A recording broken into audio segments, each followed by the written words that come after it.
Well, I just load up the 222 and the 6.5 so you guys know why we have two different guns. One has a night vision scope,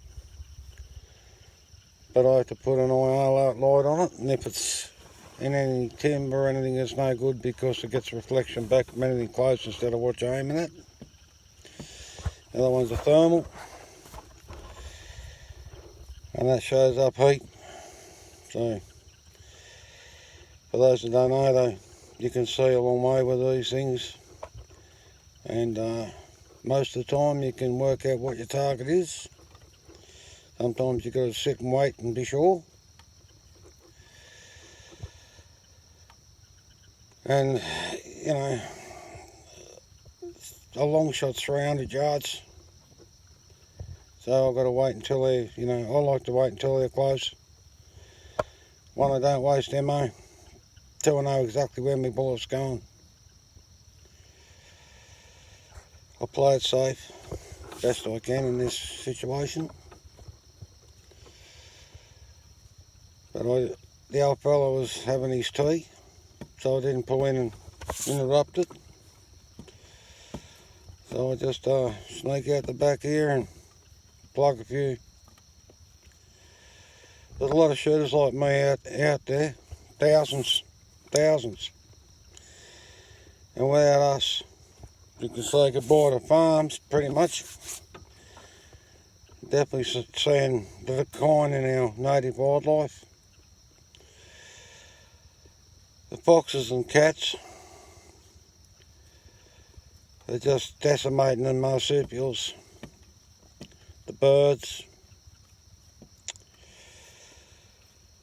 And then you've got our government, it's just so useless, couldn't spend money on habitat, so they go and shoot koalas instead of rehoming them in an area where they'd survive.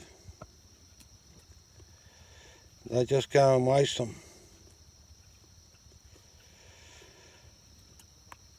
It just makes me wonder, you don't even see on TV, oh, save this animal, save that animal, keep Australia beautiful, When was the last time you said don't rubbish, you seen an ad showing something about, rubbish in Australia, don't rubbish, drop your rubbish in a campground.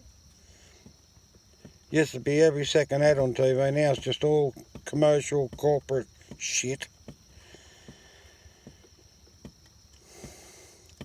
The weekend at Bondi, it ain't people like me. It's the imports that they brought into Australia.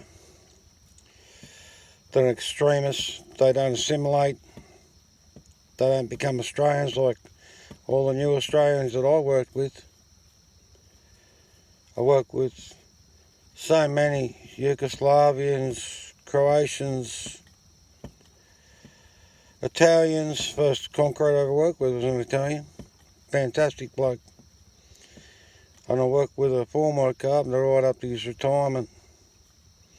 He even gave me his pinch bar as like a memento of me and him working together on his last job. I'd worked with him for years. His name was Tom Papick. He'd be gone now unless he's living to be over 100 and something. Lost contact with him years ago. A great man, and he said to me, I'm more Australian than you. I've been here longer than you're alive. And he was so proud to be an Australian. You don't get that from these third world extremist Middle Eastern countries.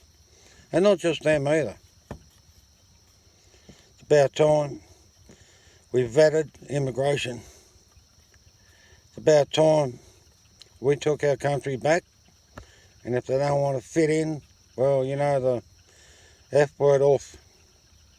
That's what they can do. Anyway, I'm going to go plug some animals and help this cocky out. Please don't judge us.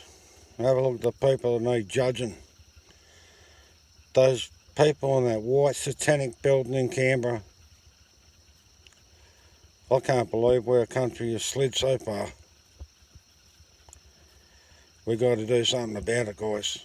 Dead set.